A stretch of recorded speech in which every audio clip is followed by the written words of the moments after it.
Welcome to DIY Solar Homestead. Hello, awesome people. So I gotta show you, I cheated, okay? I got a thing of sprouts, and I contained in 7 containers. They're coming up pretty good. I've been hitting them with a mist several times a day. But here I did get dirt, and I did get worm castings. And 15 of these sets.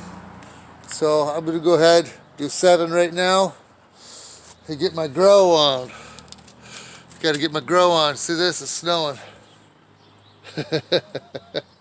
So we got to make it quick. Get these sprouts back indoors. So that's it for now. That'll give me 21 trays. It's going to be completed by tonight. I got 7 of the seeds upstairs, and I got 7 of the sprouts. I bought sprouts for the salad, and I decided to plant them instead. They're doing all right. Not as good as I expected, but they were in the fridge for 2-3 days. So if these come out fine, there's 7 kinds of sprouts.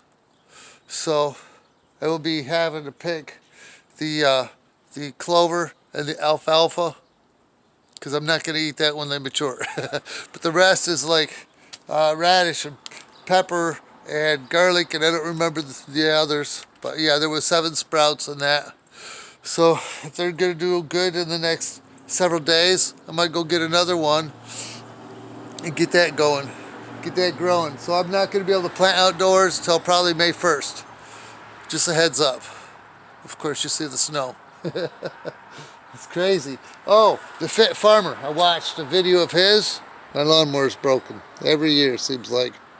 The Fit Farmer showed how to build your garden on the lawn. So I'll put his link down below so you can see that.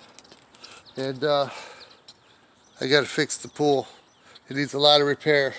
And I got the solar pool heater hose just about ready to go. I think my pump still works. If not, I'm the eBay kid. I'll get another pump from eBay if that ain't working. There might be another one back up in the garage. But yeah, I'm going to get my grow on. This will be 21 trays. It's cold out here. So that's it. And you guys have an awesome solar pool heater day.